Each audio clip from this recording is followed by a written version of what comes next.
Hubo un tiempo en que en el Atlántico Norte la tierra de los alrededores del Círculo Polar Ártico era solamente un paisaje, verde en los meses de verano y blanco el resto del año.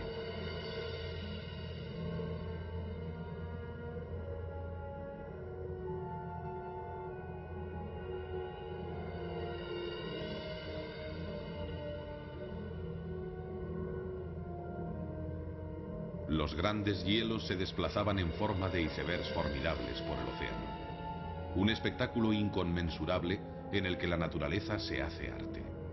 Los vientos, el sol y la mar moldean las enormes masas blancas.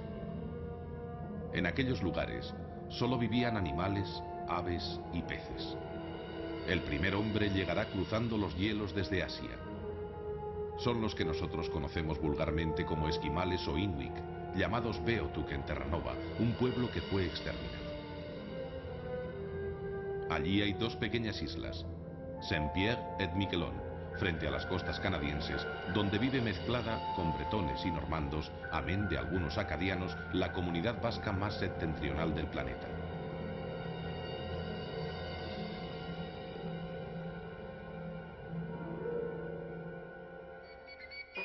Agrupados en torno al centro Orokbat, mantienen todo tipo de actividades folclóricas y deportivas. Además de lo que aquí se llama Herrikirolak, es la pelota la actividad reina con dos bonitos frontones, el Chocoberry de Miquelon y el Saspiakbat de Saint-Pierre.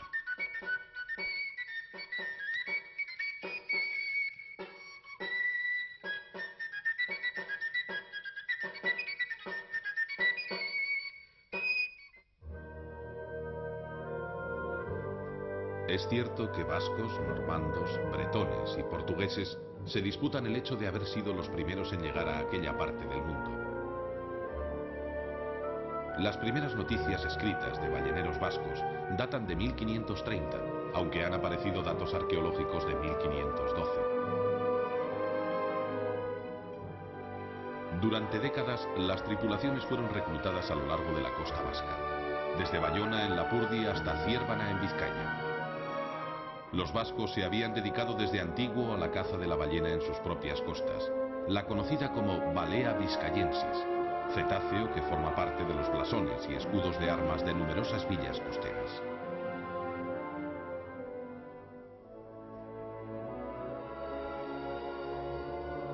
Los vascos establecieron factorías más o menos estables en diferentes puntos de Terranova.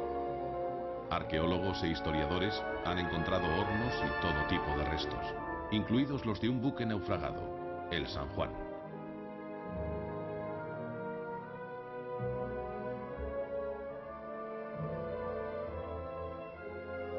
Los arqueólogos canadienses consideran el hallazgo de este ballenero vasco como uno de los grandes sucesos de la historia de aquel país, en el que se demuestra la importancia de la presencia vasca, demostrada asimismo por las investigaciones de Selma Barman-Husley.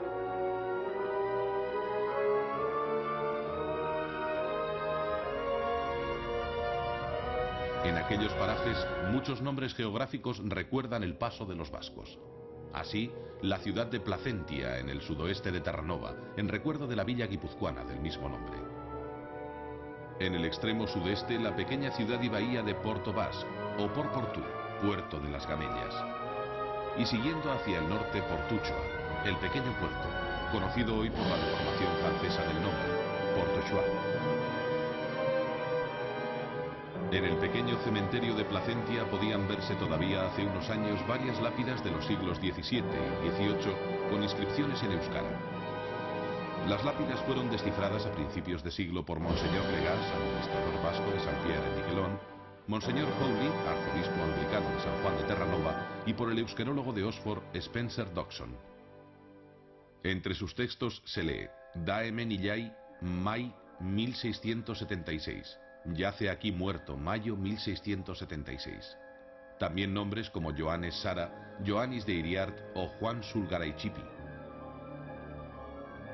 Los vascos fueron los primeros, antes de la Revolución, en colonizar las islas de Saint-Pierre en Miquelon, situadas a lo largo de la costa de Terranova. Las islas habían sido descubiertas en 1520 por el navegante portugués João Álvares Fagundes. En 1793 los ingleses expulsaron a los habitantes de la isla, pero en 1816, 500 de ellos, incluidos los vascos, volvieron a reinstalarse. Hoy es la más antigua de las colonias francesas, eso sí, poblada únicamente de europeos.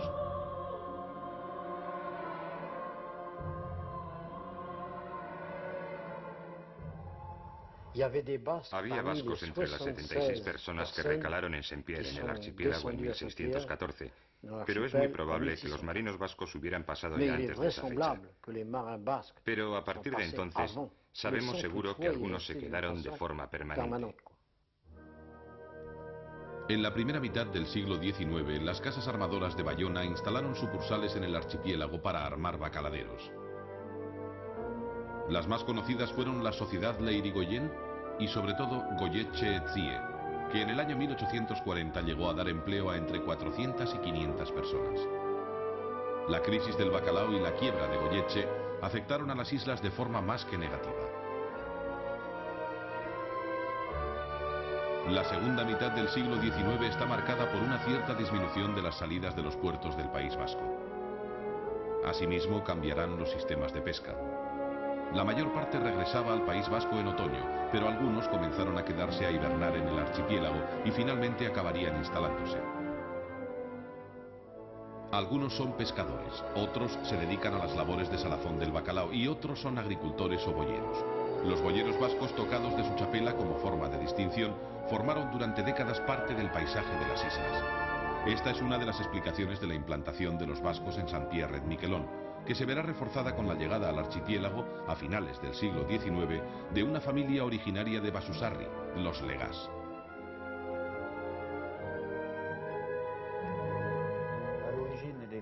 Parece que el origen de muchas de las generaciones Legás está en Basusarri, pero antes que eso, el ancestro más antiguo al que me he podido remontar procedía de Sara, un pueblo que está cerca de Ascagne.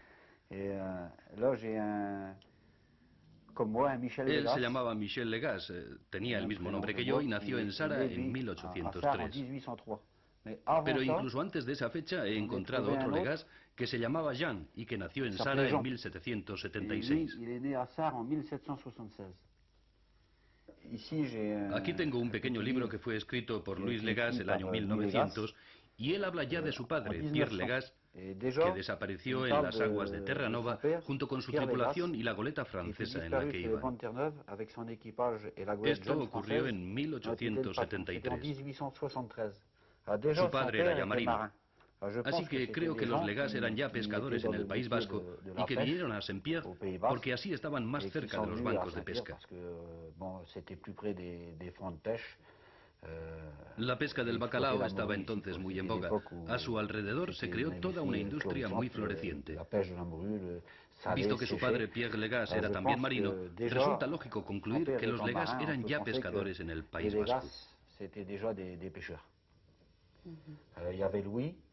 Está por un lado Pierre Legás y por otro mi abuelo Jacques. Eran primos. Los Legás tuvieron mucho que ver con la pesca del bacalao. Eran armadores.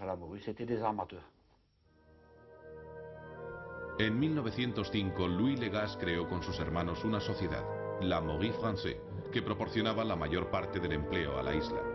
Dominaba la industria del bacalao, poseía una compañía telefónica e incluso las panaderías. Mantuvieron siempre su fidelidad al país natal, haciendo venir a vascos para trabajar en el archipiélago. No es exagerado afirmar que a principios del siglo XX la familia Legás controlaba a la vez la vida económica, la vida política e incluso la vida religiosa de la isla. Louis Legás, patrón de la Maurice Français, fue también delegado del Consejo Superior de las Colonias en París. Su hermano Christophe fue el prefecto apostólico entre 1900 y 1916.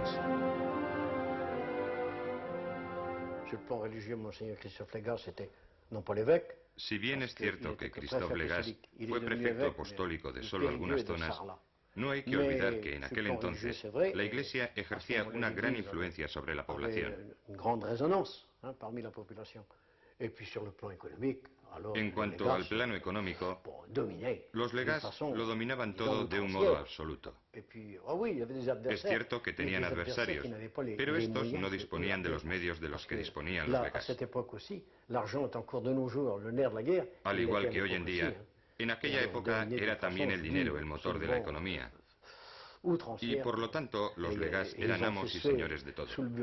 Ellos proporcionaron prosperidad a la isla de Saint-Pierre.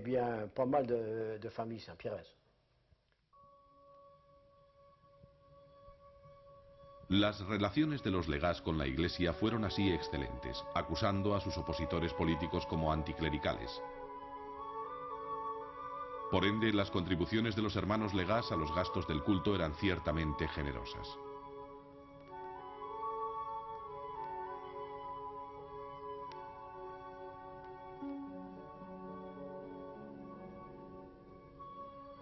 En la iglesia de Saint-Pierre puede uno ver los nombres de los Legaz como donantes de 6 de sus vidrieras. También aparecen las caras de supuestos miembros del clan, como las de Christophe y su madre.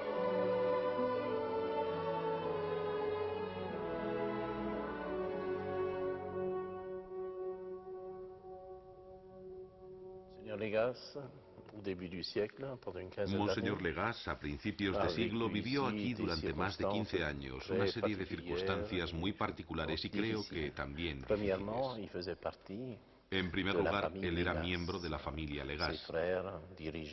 Sus hermanos dirigían la sociedad, eran armadores. Y por razones que no es necesario explicar, la población no estaba siempre de acuerdo con esta familia. Creo que Monseñor Legaz debió de sufrir esta situación y sé que también tuvo que intervenir más de una vez en contra de las decisiones de algunos de sus hermanos.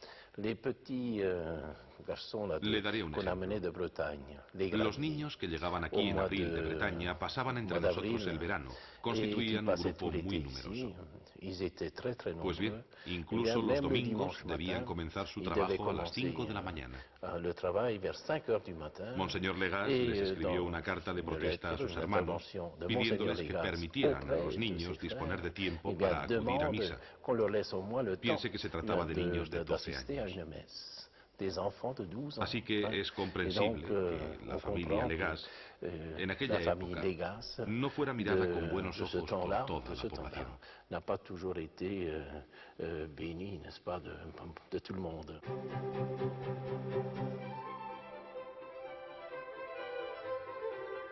Louis Legaz mantuvo una especial relación con los vascos de Saint-Pierre. No hay que olvidar su papel y el de sus familiares en Bayona en el reclutamiento de muchos de ellos.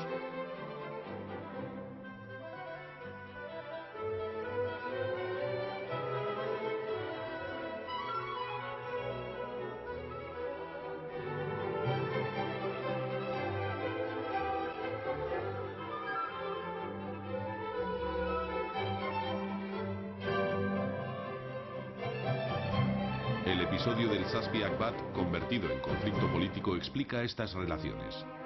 El Saspi-Akbat es un frontón en el que los vascos de Saint-Pierre jugaban y juegan a la pelota vasca. Hoy además da nombre al barrio que lo rodea. El primero de ellos, de madera, fue construido en mayo de 1902 financiado por Legaz. En 1905, en plena campaña electoral para el Consejo Municipal, fue dinamitado, presumiblemente por la oposición a Legaz. Inmediatamente se puso en marcha una colecta para reconstruir la cancha de juego. La lista de donantes está encabezada por Louis Legaz y todos los miembros del nuevo Consejo Municipal recién elegido. Algo parecido ocurrirá cuando en 1907 se funda el Cercle du Saspi-Akbat, precedente del actual Orokbat. El presidente honorario será Louis, mientras que como secretario actúa su hermano Monseñor Legaz.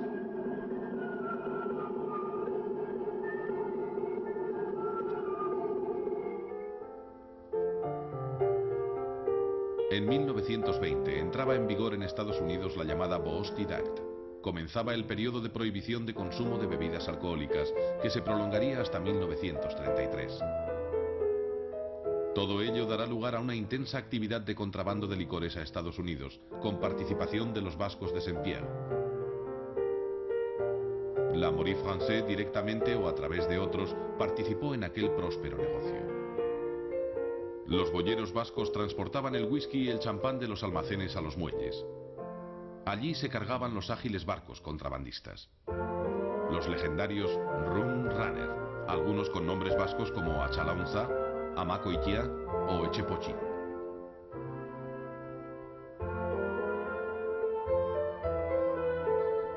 De aquella época se conserva aún la Villa Cathy Shark, construida con la madera de las cajas de whisky del mismo nombre que se amontonaban en el puerto de Saint-Pierre. Pasados los años, la Maurice Français traslada su sede a París y se convierte en una de las agencias más famosas de Francia. En 1935 pasa a denominarse Compagnie Générale de Grande Pêche. En 1940, en plena guerra, la compañía entraba en crisis. Recientemente ha sido demolido en Saint-Pierre el último de los edificios de la antaño todopoderosa compañía.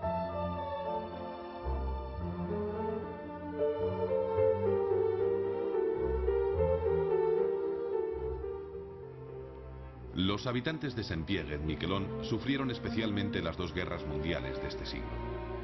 Tras la movilización de 1914, muchos isleños salen para incorporarse a la Armada y el ejército francés. El porcentaje de bajas es altísimo. En 1941 llegaron a Saint-Pierre las fuerzas francesas libres, en las que se enrolan numerosos jóvenes. 17 de ellos murieron en el torpedeo de la corbeta Mimosa. Hasta la llegada de las fuerzas navales libres, había un gobierno dependiente de Vichy. Para decidir el régimen se realizó un referéndum que tuvo como virtualidad sembrar la discordia y el enfrentamiento en las islas durante décadas. En 1927, dos buques de la Pisbe, compañía con base en Pasajes de San Juan, zarpaban hacia Terranova para pescar bacalao. La Pisbe llegó a tener 17 buques que daban trabajo a 1.800 personas. Mantuvo su actividad hasta 1976, año en que el gobierno canadiense impuso restricciones a los bacaladeros vascos para faenar en el estuario del río San Lorenzo. Entre 1950 y 1977, Saint-Pierre-et-Miquelon será frecuentado por bacaladeros vasco-peninsulares.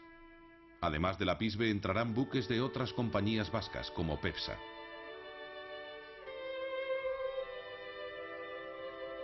En torno a la flota bacaladera vasca nació una pequeña comunidad formada sobre todo por los sucesivos capellanes del apostolado del mar. Los Esquivel, Altuna, Gárate, Arrieta, Valenciaga, Sánchez Erauskin o Joseba Beovide, que no pierde relación con sus amigos de Saint-Pierre.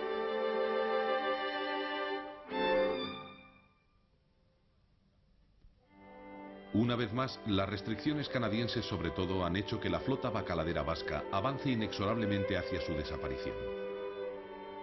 En Saint-Pierre, el pasaitarra Checho Álvarez regenta junto con su mujer un bar, el Bar Alicia, que como él mismo recuerda, conoció tiempos mejores. Yo, la madre de mi mujer, antiguamente pues tenía el bar y tenía mucha relación con los marineros.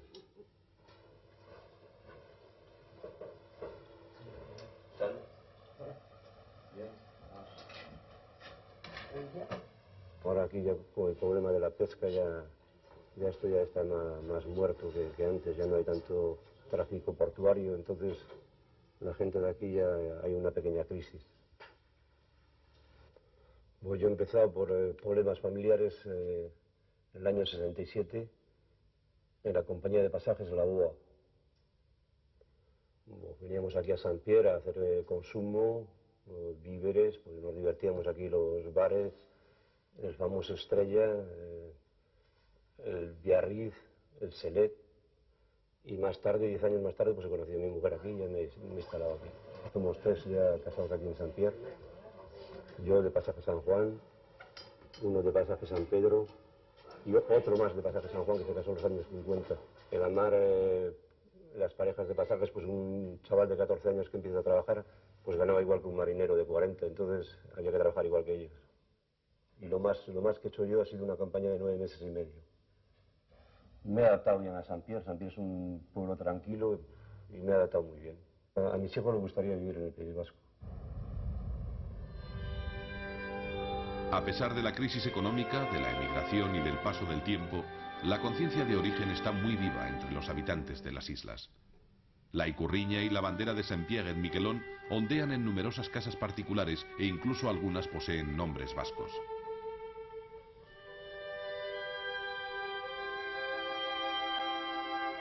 Además, apellidos como Apestegui, Borotra, Capandegui, Decheverri, Echeverri, Durruti, Urtizberea muestran claramente su origen. Muchos de estos nombres y otros se repiten en el cementerio local.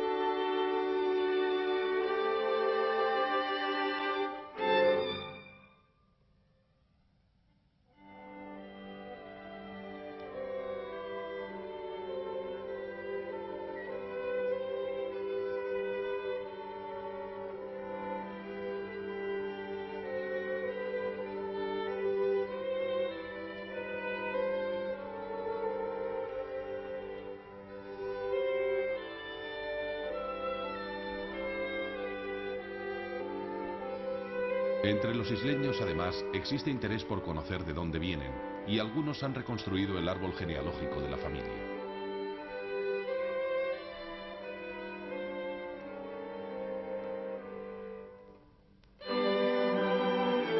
La gente de la calle también conoce su origen. No solo saben que proceden del País Vasco, sino también de qué parte del País Vasco vienen sus antepasados, en su mayoría de Bayona, Guetarí, San Juan de Luz.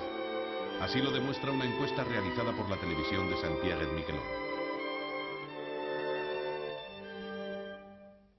¿Sabe usted si tiene algún ancestro vasco? Sí, creo que soy descendiente de vascos. ¿Sí? ¿De qué apellido? Lizárraga. Lizárraga.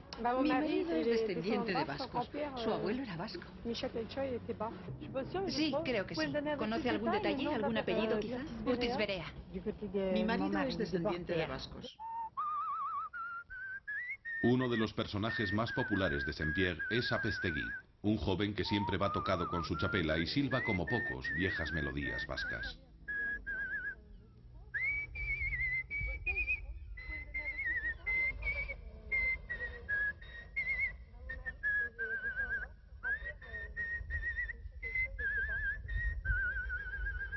Sin embargo, ya nadie tararea las letras de esas viejas melodías. El euskera desapareció en el archipiélago hace una veintena de años con la muerte del último vasco parlante, Martín Carrica. Creo que la lengua vasca desapareció por completo del archipiélago con la muerte de Martín Carrica. Él era vasco, de Maule, de Sempere o de Asparne, no lo sé seguro.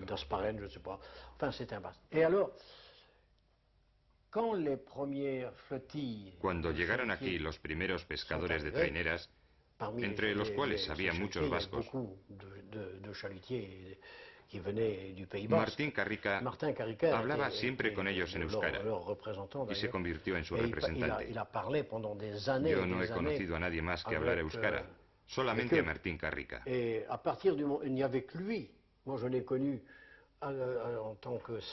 Puede decirse que la lengua vasca aquí desapareció con su muerte.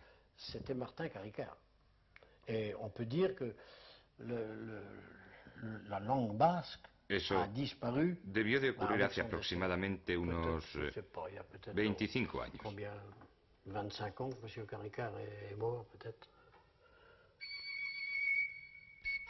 Todos los años en agosto los vascos celebran su gran fiesta anual.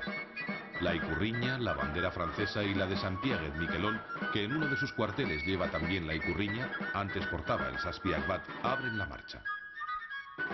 Suenan el chistu y la gaita, y los danzaris forman una especie de guardia de honor.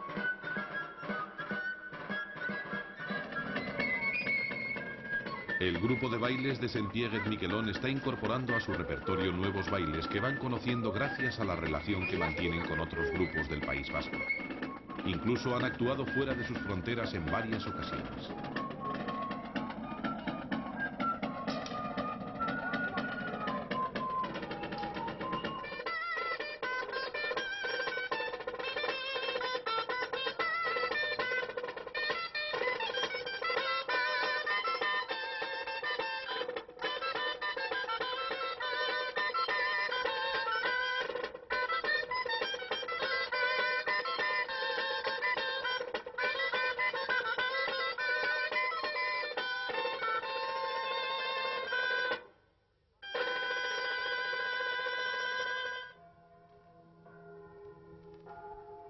La jornada comienza con una misa en el frontón celebrada por el obispo de Saint-Pierre-et-Miquelon, actualmente Monseñor François Moreau.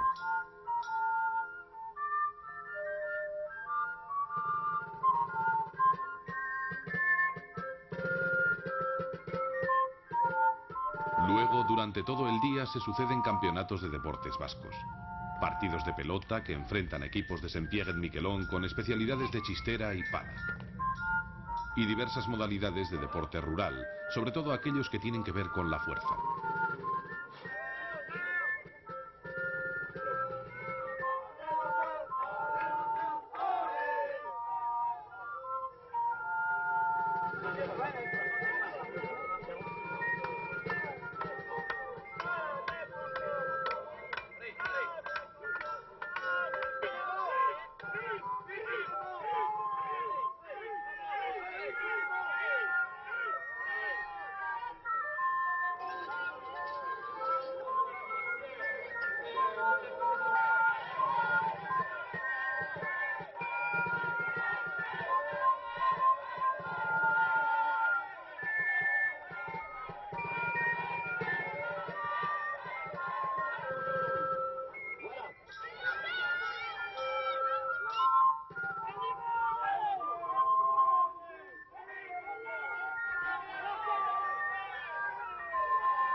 Y para acabar el largo día, romería.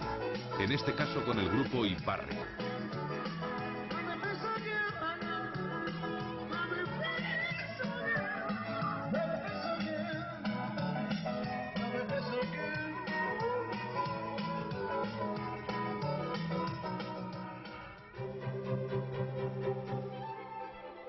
Una de las cosas que más llama la atención del visitante es la gran variedad de colores con los que los isleños pintan sus casas de madera.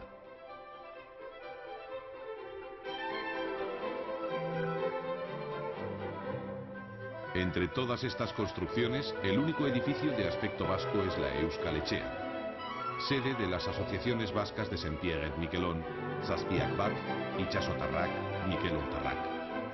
Sus miembros quieren construir un frontón cubierto para poder jugar todo el año, incluido el largo invierno. Los vascos de Saint-Pierre-et-Miquelon tienen fama de buenos pelotaris, y eso que no practican más que durante 2 meses. Intentamos formar parte de competiciones organizadas y tomar parte también en la fiesta vasca, es decir, promover el folclore vasco intentando representar lo mejor posible la cultura vasca y todo el ambiente del País Vasco. El año pasado, 2 de nuestros palistas participaron en una competición e hicieron un papel excelente, ya que ganaron el campeonato en París, derrotando a Marruecos, Bélgica y también a Córcega. Así que tenemos ya algunas buenas referencias. Por otra parte, este año hemos enviado también al País Vasco un equipo cadete de Joko Garbi y su actuación ha sido muy buena. Quedaron por delante de Donapaleu y de Asparne, que consiguieron el 7º y el 8º puesto el año pasado en el Campeonato de Francia. Así que esto ha sido muy importante para nosotros. Pero nuestro objetivo ahora es la construcción de un frontón cubierto que nos proporcione además la pared izquierda. Es decir, conseguir unas instalaciones polivalentes que nos permitan practicar el juego de la pelota. Si no se consigue esto, temo que con el tiempo la pelota vasca podría desaparecer.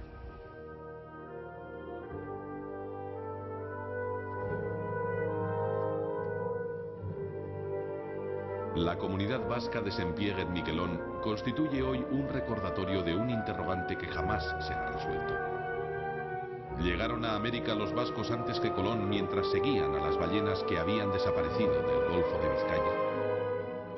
¿Qué pensarían los marinos labortanos, guipuzcoanos y vizcaínos al ver aquellas nuevas tierras?